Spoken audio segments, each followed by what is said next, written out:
The internet is buzzing after Starmer was openly criticised by a journalist, leaving him embarrassed live on air. Our Prime Minister no longer holds any dignity, but all he can do is fume, as everything he's facing is a well-deserved consequence of the series of mistakes he's made for the British public. We'll break down the situation right after this. Don't forget to like and subscribe to stay up to date with all the latest political news.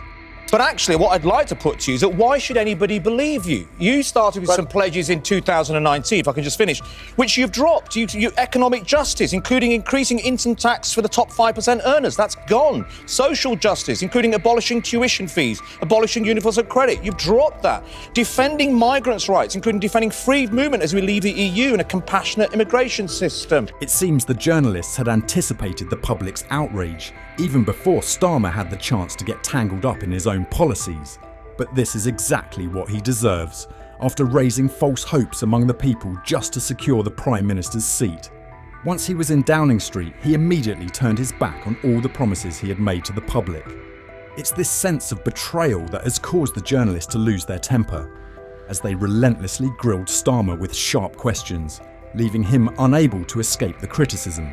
I'd like to put to you is that why should anybody believe you? You started with some pledges in 2019, if I can just finish, which you've dropped. You economic justice, including increasing income tax for the top 5% earners. That's gone. Social justice, including abolishing tuition fees, abolishing universal credit. You've dropped that. Defending migrants' rights, including defending free movement as we leave the EU and a compassionate immigration system. You've dropped that. So why should we believe any of your new 6 first steps? Look at that. Starmer is desperately trying to cover up his embarrassment with sweet lies. But journalist Adil Ray quickly exposed him, revealing all his attempts to cover things up, leaving him almost unable to maintain his calm facade. You want to bring down household bills and offer energy security.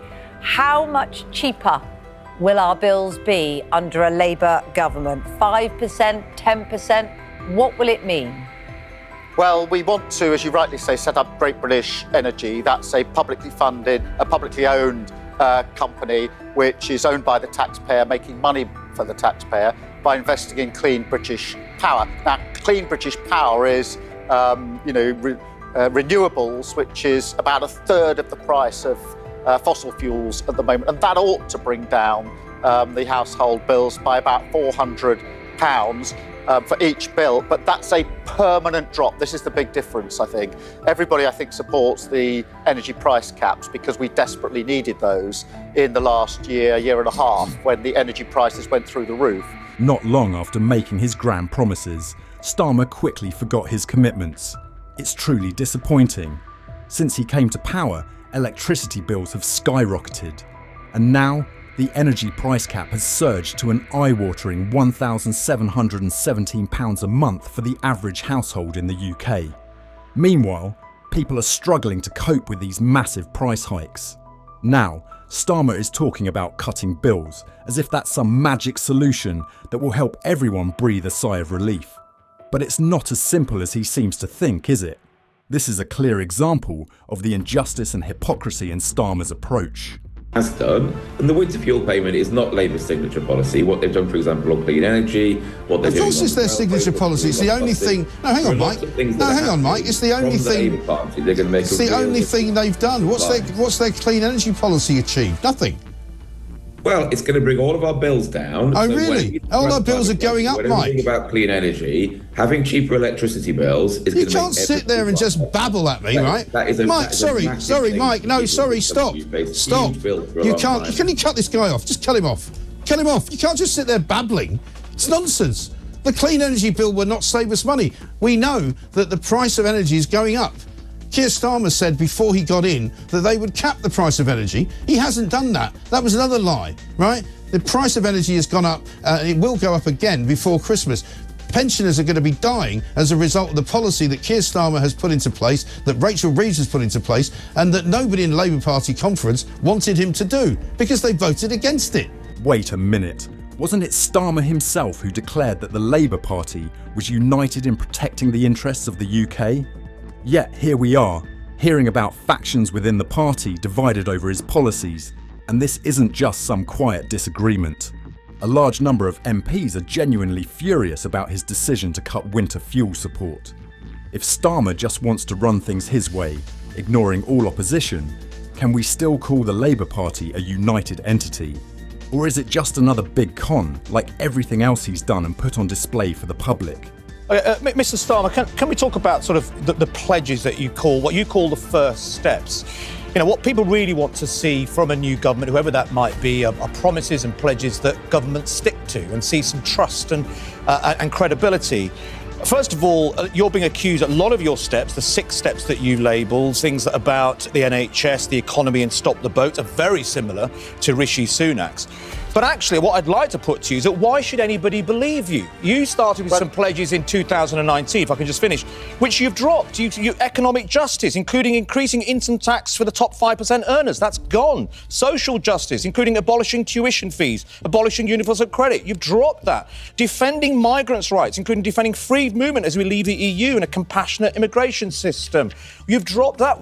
So why should we believe any of your new 6 first steps? Adil Ray completely tore apart Starmer in the most ruthless and unforgiving way possible. In the end, Starmer had no choice but to face the uncomfortable truths he had tried so hard to hide throughout the interview. There was no escaping it. He had to answer questions that left him completely bruised in every way. Is this the end for him? Let's wait and see. This interview will certainly haunt Starmer, as his responses only pushed him into an even more awkward position. A simple question, yet instead of answering clearly, he chose to avoid it, dodging the point entirely. The question wasn't difficult, but he still couldn't provide an adequate response. His lack of a convincing answer only highlighted the deep contradictions in the positions he had put himself in. First of all, the policies Starmer is proposing clearly contradict the promises he made earlier, demonstrating a significant lack of consistency in his leadership. Health was one of the hot topics he raised, with a plan to add 40,000 more appointments each week to help reduce the backlog, which has now reached almost 8 million people. But the question is, why couldn't he just admit that the current government doesn't have the capacity to implement these plans effectively? The people of the UK are struggling with rising living costs, soaring electricity bills, and yet they receive no support from the government. How can Starmer confidently claim he can resolve this without disappointing the public, who are already fed up with the current policies? When it comes to immigration, Starmer's position is even more unclear. The government introduced a new border strategy aimed at tackling human trafficking gangs, but in reality, these measures have yet to produce the desired results. Yet, Starmer continues to criticise the government's solutions, especially the plan to relocate refugees to Rwanda. The current situation actually suggests that if Starmer were to open his mind and give this plan a fair chance, it could deliver better results. Instead, he opted for a puzzling decision to sign a new deal locking the UK into a costly agreement for the next 8 years, amounting to a huge £521 million. This is a decision that defies logic and further exposes his lack of consistency on immigration issues. Now, Labour is simply calling for safe and legal routes for migration, but in reality, there's no convincing argument for such routes being created. Vulnerable people, instead of being directed to safe paths, are forced to board small dangerous boats to cross the treacherous seas. Particularly for people from places like Kabul, Afghanistan or Syria, numerous international organisations and refugee agencies have pointed out that the safe routes Starmer talks about don't actually exist. What do people think about the issues we have discussed in today's video? Please leave your thoughts in the comments below. Don't forget to like and subscribe to the channel to stay updated on the latest political developments in the UK. Thank you all and see you in the next videos.